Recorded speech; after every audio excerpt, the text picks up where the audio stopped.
Cuando fuimos a consecución de lo que viene en la vía respiratoria, una vez que dejamos la nariz, la cambiamos y esa media está en la nariz y atrás de los bronquios, que van a tener una función muy específica, en este caso la nariz. ¿Cuáles son las funciones que va a tener?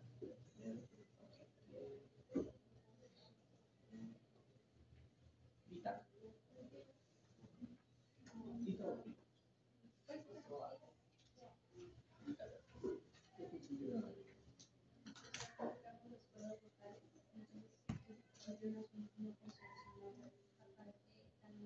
Allí específicamente participa dentro de todo el proceso de la fonación.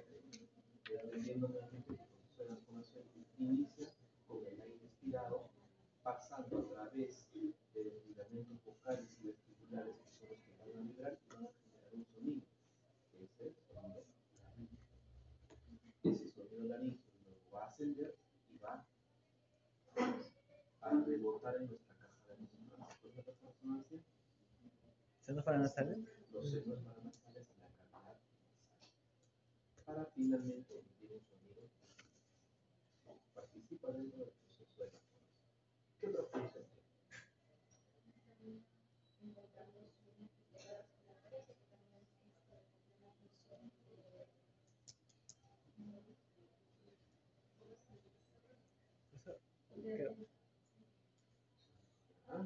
En la devolución se cierra la glotis para que en la pilotis para. Claro, directamente la devolución no participa, pero sí utiliza un mecanismo de defensa, que es el cierre glótico, para evitar que los cuerpos extraños ingresen a la mujer. Y lo otro es que comparte junto con todo el resto del tubo respiratorio esa función defensiva, ¿no? Producir mocos, tener para arrastrar elementos extraños hacia el exterior. Participa también estimulando el efecto oxígeno, ya que va a tener tanto la nariz, la tráquea y los bronquios van a tener movimiento, movimiento de expulsión para los elementos extraños, mediado por estímulos. Tatiana. Y la nariz, ¿cómo estará compuesta? ¿Qué elementos componen la nariz? Cartílago. Está compuesto con un esqueleto cartilaginoso. ¿Cómo se clasifica o se divide el esqueleto cartilaginoso?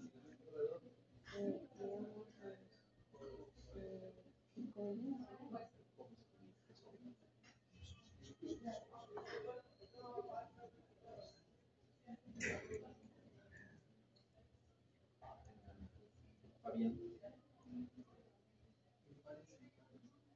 Pares e impares, ¿no? Esa es la división anatómica por número. ¿Cuáles son los pares?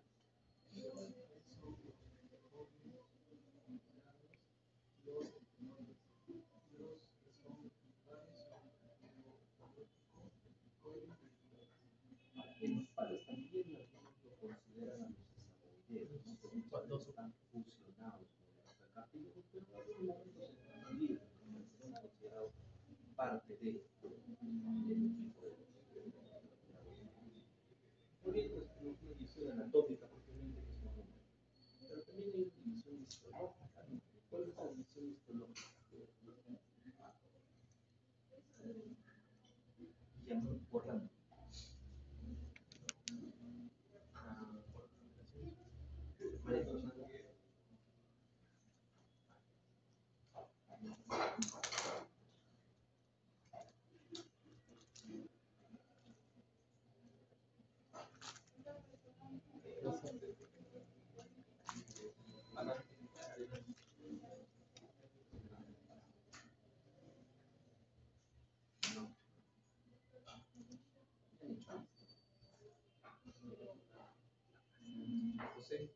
Yo, el cartílago hialino y elástico.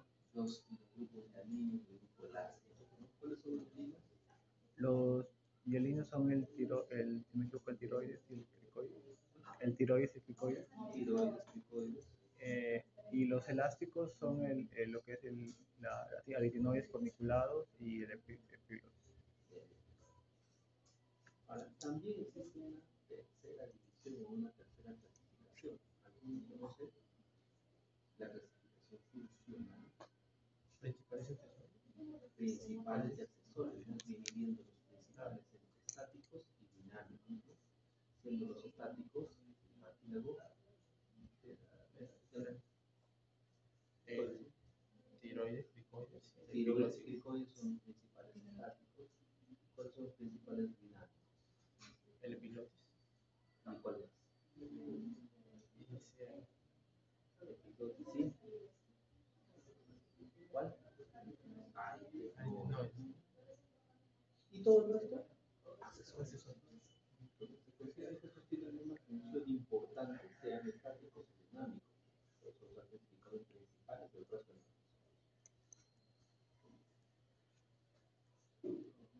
Ahora, bueno, para recordar nada más en la parte embriológica que todos estos elementos, tanto cartilaginosos, musculares, proceden embriológicamente del cuarto al sexto arco bronquial.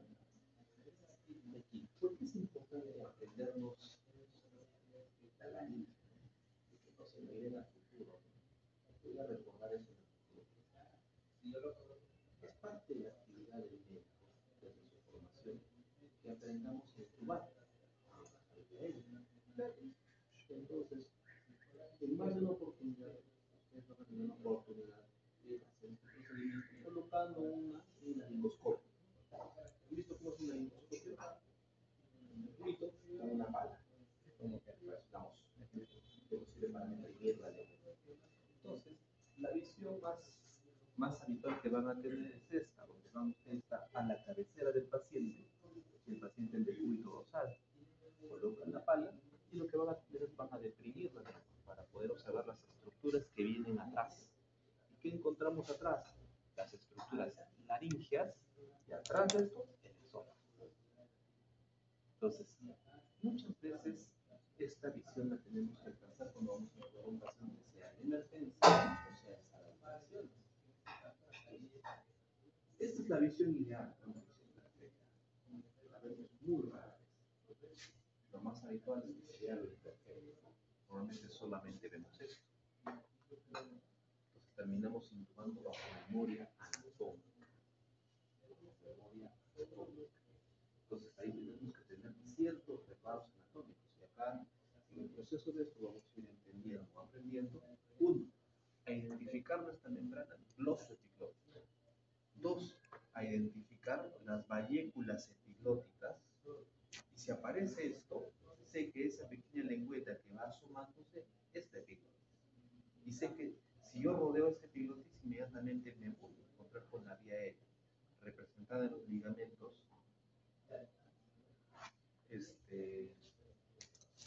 vestibulares y más abajo los ligamentos bucales. ¿Ya? Y hacia atrás la proyección de los corniculados y cuneiformes. Y detrás de esto recién la vía digestiva. Entonces, a veces cuando no logramos tener esa nos puede ocurrir en emergencia, intentamos un paciente, olvido dónde estoy y me voy muy atrás. Lo único que vamos a hacer es meter el tubo al esófago, donde tratamos de insuflar las horas que se van a prestar, que le vamos a insuflar el esófago. Y lo siguiente que vamos a tener es el reflujo de todo el contenido digestivo a través del tubo. Bañados en comida y sangre.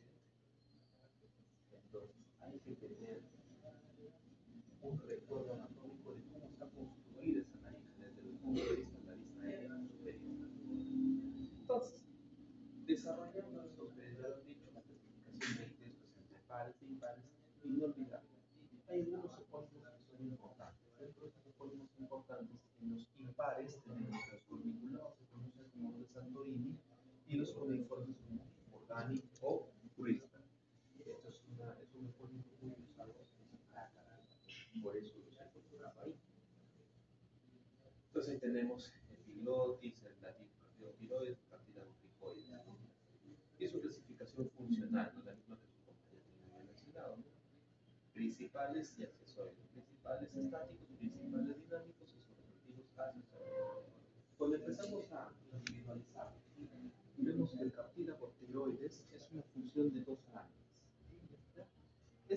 combinación de dos láminas van a tener distintos ángulos, sea varón o mujer. En el caso del varón, es un ángulo muy cercano a los 90 grados, mientras que en las mujeres es un ángulo más abierto, hacia los 120 grados.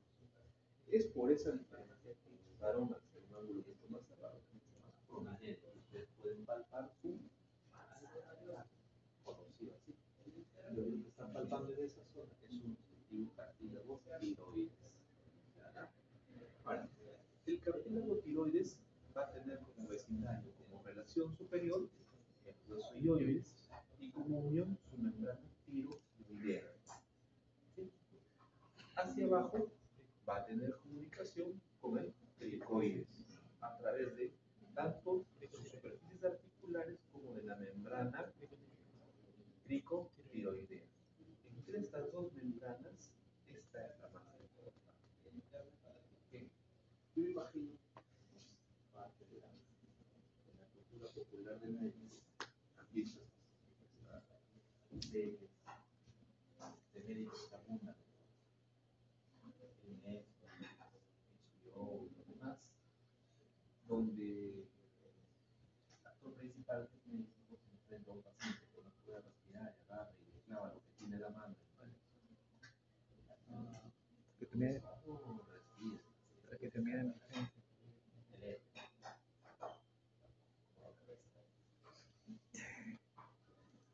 En el trasfondo es un procedimiento. O sea, en el trasfondo es parecido a lo que normalmente se hace, pero nosotros lo hacemos realmente así. Nunca. Abordamos esta membrana así. El procedimiento se llama cricocomplejo. Vamos al recomplejo. Palpamos el cartílago tiroides, inmediatamente debajo está el anillo cricoides y en medio un pequeño espacio que apenas ingresa un pulpejo aéreo. Ese espacio está ocupado por la membrana cricotiroidea. Para acceder ahí tenemos que hacer una pequeña incisión en pie y luego hacemos una incisión puntita hasta llegar a la membrana ahí. ¿Por qué lo atravesamos de golpe?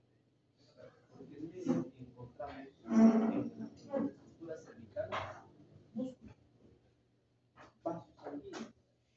Atraviésalo para que veas cómo va a salir la ayuda, lo vas a matar porque vas a meter todo.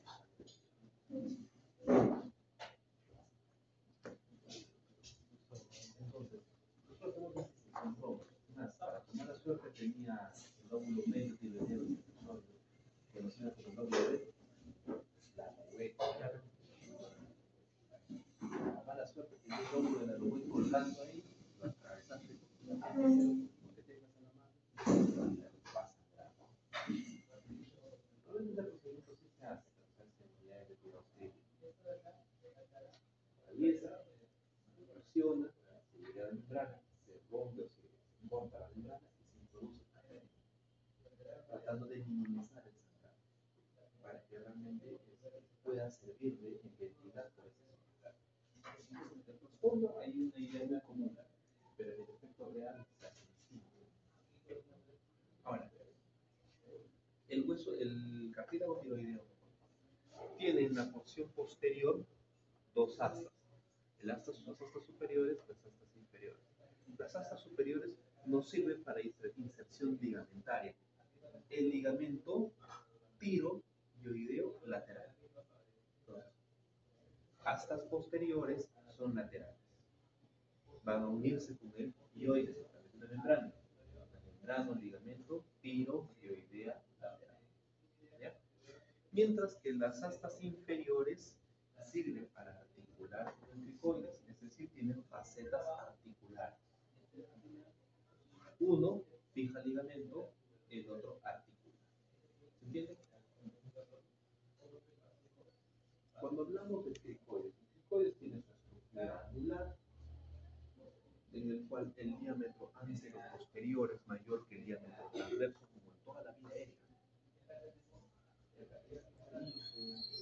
Tiroides, cricoides, y tráquea, siempre el diámetro antero-posterior va a ser mayor que el diámetro transverso. Todo esto va a ser mucho más notorio, va a ser a nivel de tiroides, donde el diámetro antero-posterior puede alcanzar van a disminuir un poco estos glicoides, nos alcanza de 0,2, más o menos 0,6 mililitros, y llegamos a la tráquea, ¿no? El diámetro ya 1,5 centímetros, más o menos 0,3. En esta parte. Entonces, pero siempre el diámetro antero-posterior va a ser mayor que la tráquea. Y el cartílago epiglótico de los impares tiene una forma peculiar, tiene una forma de hoja, en el cual el segmento superior es el único que está por encima, sobrepasa el límite que fija el ioides.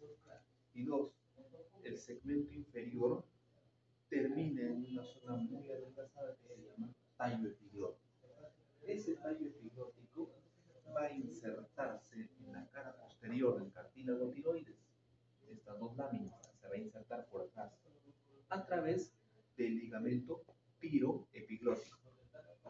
Entonces, el ligamento tiroepiglótico va a ser uno de los ligamentos que va a fijar la epiglotis a la tiroides. Pero hay un segundo ligamento, que es el ligamento que lo va a fijar al hueso ioides, que es el ligamento tioepiglótico. Entonces, el juego entre relajación y tensión de estos dos ligamentos va a permitir que descienda y regrese a su lugar el cartílago epiglótico. Y esto lo vamos a ver acá.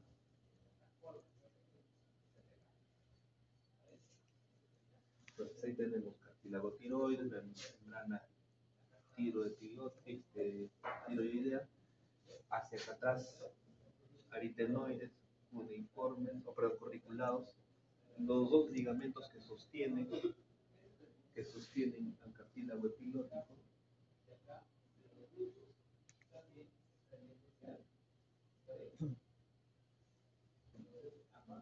Entonces, si ustedes se dan cuenta, el ligamento lo va a unir al hueso ioides. Es el ligamento ioepiglótico. Aquí el ligamento tiroepiglótico. Si ustedes se percatan en esta zona, muy próximo a la unión del ligamento tiroepiglótico, también se van a unir el ligamento vocal y el ligamento vestibular. Tienen un punto de confluencia en común, que es en la cara posterior del segmento anterior del cartílago tiroideo. ¿Sí? ¿Hasta ahí nos entendimos?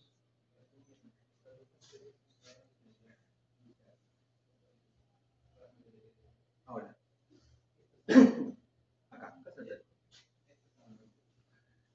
lo estamos viendo desde arriba, una vista superior. ¿Qué tenemos acá? Cartílago tiroideo, anterior, posterior. ¿Sí? En su cara posterior tenemos la inserción del cartílago epiglótico a través del ligamento tiroepiglótico. Ahí mismo está insertándose el ligamento vestibular, ligamento vocal. Esta es su inserción anterior. Su inserción posterior lo va a hacer a nivel de la apófisis vocal del cartílago aritenoides. Cuando hablamos del ligamento vocal, mientras cuando hablamos del ligamento vestibular lo va a hacer en parte del cuerpo del cartílago aritenoides. Esto se va a apoyar en otros ligamentos que lo van a fijar hacia las paredes tanto del tiroides como de cricotis, como el ligamento cricotiroideo lateral. Son uno de los ligamentos que le sirven de apoyo, de fijación. Además, también van a estar metidos ahí los músculos vocales, que van a permitirle también lo mismo, fijación y movimiento. Entonces, para que se pueda generar la fonación, tiene que darse la siguiente articulación. Esta articulación es vital, la articulación crico-aritenoidea. Este juego entre el cricoides y el aritenoides en forma de puerta batiente, esta articulación en forma de puerta batiente, hace que el aritenoides se mueve y al cerrarse junta el ligamento vocal y junta el ligamento vestibular. Cuando nosotros vamos a hablar, esto se junta lo suficiente para casi cerrar el ligamento vocal. Cuando pasa el aire simplemente vibra. Esa vibración genera sonido. Ese es el sonido naríngeo. ¿Sí? ¿Se entiende? ¿Se entiende el movimiento? Entonces, si yo les pregunto en el examen, ¿cuál es la articulación que genera el sonido naríngeo? la articulación cricoaritenoidea. Y aquí el aritenoide vemos su estructura, una forma piramidal con una proyección anterior que es su hipófisis bucal, donde se va a insertar el ligamento bucal, y en la zona de la cresta arcuata y la fosa triangular, donde básicamente hace la zona de inserción para el ligamento vestibular.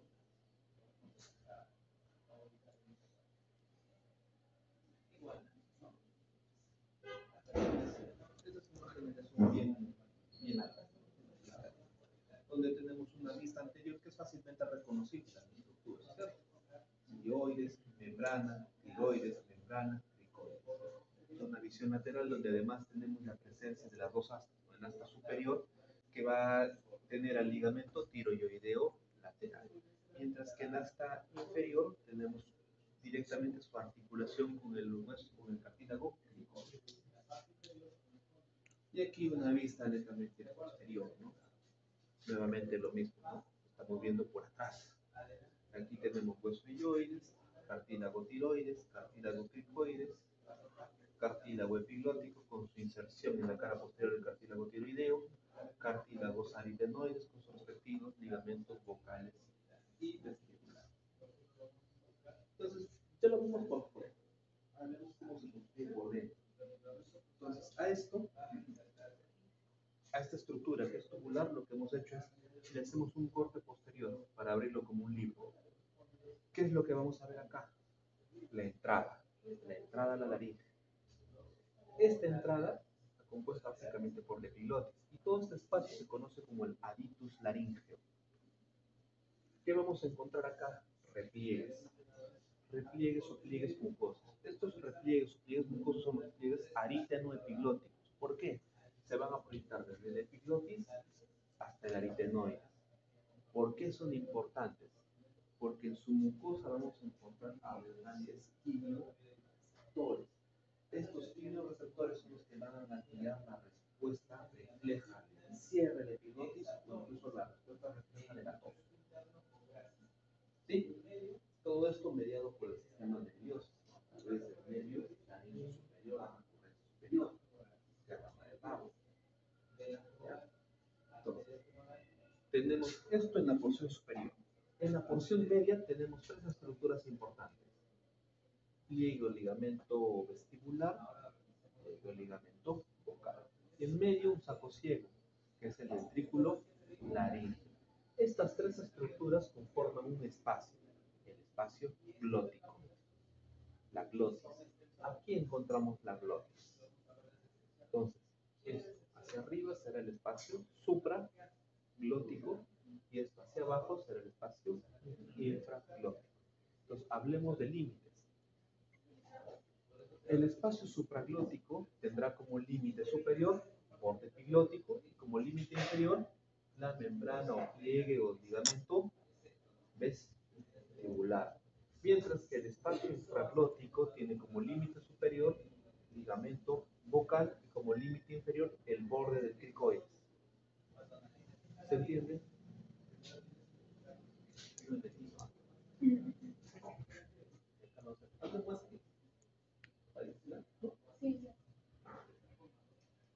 Si hacemos eso y comparamos con las de cada año. Ahí no lo entendemos claro.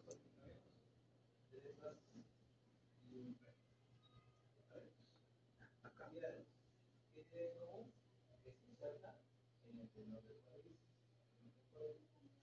Regresando un poco a lo que les mencioné al inicio, esa visión de la intubación, esa visión superior de lo que viene a ser la laringe. Entonces, cuando logramos colocar la pala y ver lo que tenemos en la vista es primero la base de la lengua, hacia abajo la membrana o pliegue gloso-epiglótico, a los lados las partículas epiglóticas, lo que es el cartílago epiglótico, hacia acá abajo la proyección tanto del cuneiforme y el corniculado, y en medio la presencia de los ligamentos vestibulares, el ligamento vocal, ¿no? El ligamento vestibular, que es mucho más superior, más externo, y por debajo el ligamento vocal. Si está abierto, hacia adentro se logra observar los anillos traqueales. Entonces vamos a ver en una intubación, en una laringoscopía real.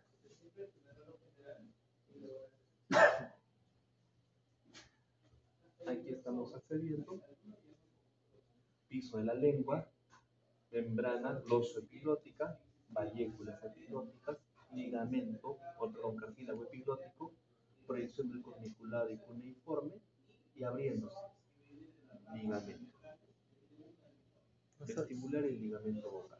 Profesor, la lengua, ¿cuál sería ahí? A la arriba. La base de la Base. lengua. Es el movimiento habitual que hace durante la respiración. ¿Sí? Y detrás es el esófago. Entonces, muchas veces cuando nosotros vamos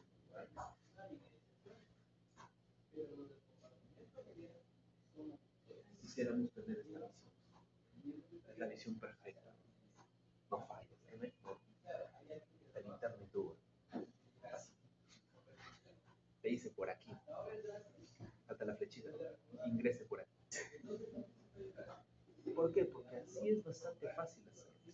Pero normalmente, como les digo, solamente vemos esto. ¿Ya? Esto es un laringoscopio con cámara, lo que ahora está entrando, se está poniendo de moda, laringoscopios con cámara. Hace mucho más fácil la intubación, menos traumática. Entonces, cuando nosotros vemos esto, logramos obtener esto, tenemos que reconocer inmediatamente frente a qué estamos. Membrana glosoepiglótica, acá debajo que están las valléculas epiglóticas, cartílago epiglótico, proyecciones del cuneiforme, corniculado, son pequeñas proyecciones de los cartílagos hacia acá adentro, este borde de aquí, que es ligamento vestibular, y hacia acá abajo, no columna carado blanquecino, ligamentos vocales. Ustedes se dan cuenta hacia adentro, y lo van a ver en el video, se la llevan. Hacia adentro van a ver que sí se logra ver los anillos traqueales. Entonces, efectivamente lo que estamos viendo es la vía aérea. ¿Ya? Vía aérea. Queda más clara esa presentación de esa visión de la vida real. Así se ve.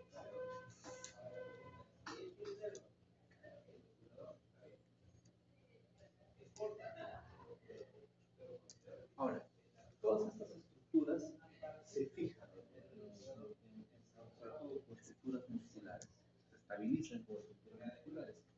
Los músculos de la laringe se van a dividir en extrínsecos e intrínsecos. Los extrínsecos netamente pertenecen al paquete muscular cervical, son los que le van a proveer fijación, movimiento a todo el paquete cervical, todo el paquete laríngeo. Mientras los intrínsecos netamente rodean el ligamento vocal articular para darle movimiento y estabilidad de movimiento. Entonces, tenemos que los extrínsecos, en la zona cervical, van a dividirse de acuerdo a la presencia del hueso ilioides.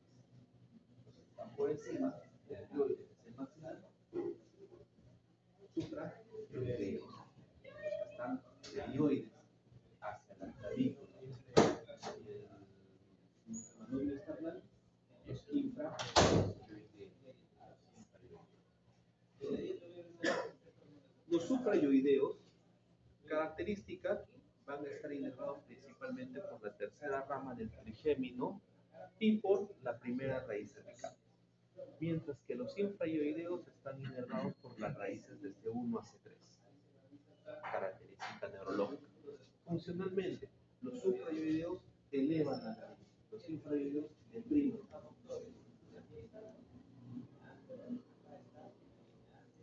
Y cuando hablamos de los intrínsecos, su función básicamente es ajustar la tensión de los pliegues vocales y están inervados por el mismo nervio que nos inerva los vocal, que es el laringe superior o laringe.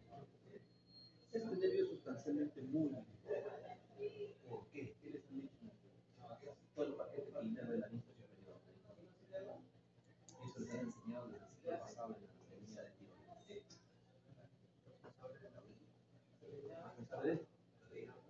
Participa en el proceso de función porque inerva el ligamento vocal, inerva músculos vocales. ¿Qué más? ¿Qué más inerva? Inerva el cartílago epiglótico. ¿Qué más inerva? Inerva músculos braquiales que participan el proceso de la deglución.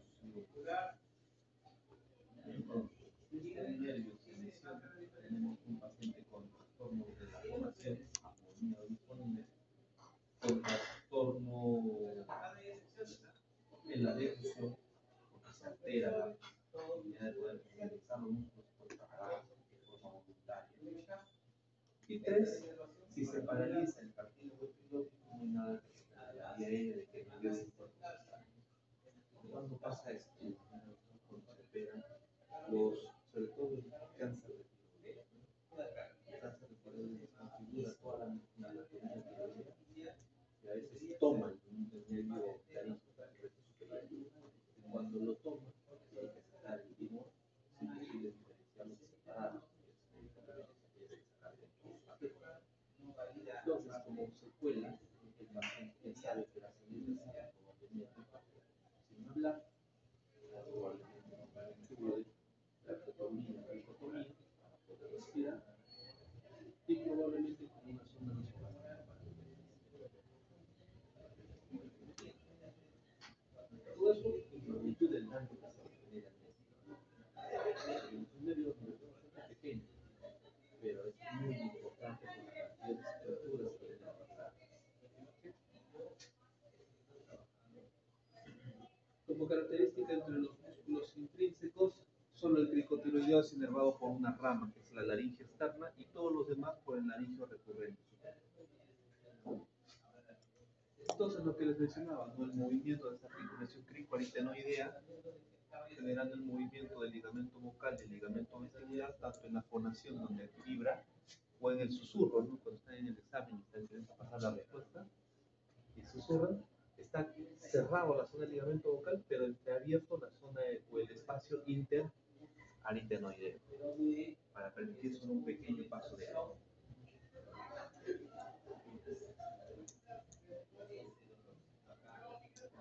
Y esto es mucho más evidente acá. Y aquí van a ver todo el movimiento compuesto de los aritenoides con el ligamento vocal, los respectivos músculos. Y aquí le va a hacer distintos cortes o distintas lesiones al movimiento que tiene el ligamento vestibular o vocal. Incluso por momentos con movimiento en ondas. Por eso que se generan distintos sonidos.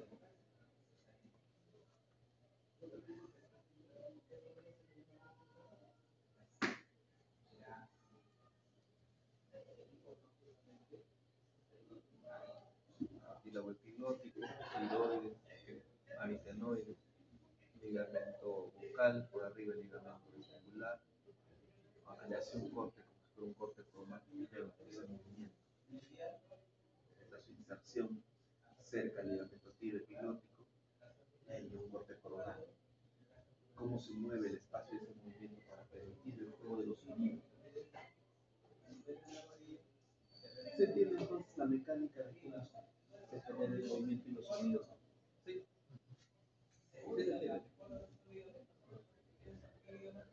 Ahora, la laringe va a tener una función muy similar a la tiroides.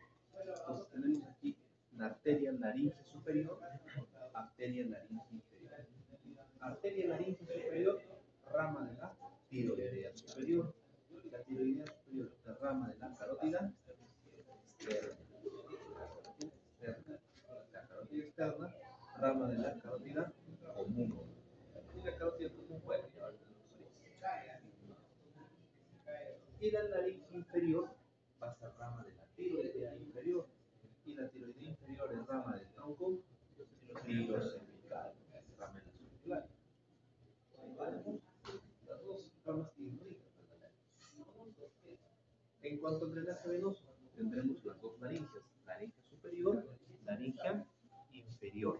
La laringe superior que va a drenar en la vena tiroidea superior y esta vez a su vez drena en la vena yugular interna. La vena laringe inferior es distinta. Esta puede tener un drenaje venoso inconstante. ¿Qué quiere decir? Puede drenarte en la yugular, puede drenarte en la brachiocefálica o puede drenarte directamente en la cama. Donde drena es muy variable. Y la inervación, lo que habíamos hablado, la presencia de los quimioreceptores en relación con los repliegues aritenoepilóticos. Saquen su muestra, pónganla allá. Muestra. Tienen mascarilla, úsenla. Y vengan por aquí. Dice el pollo.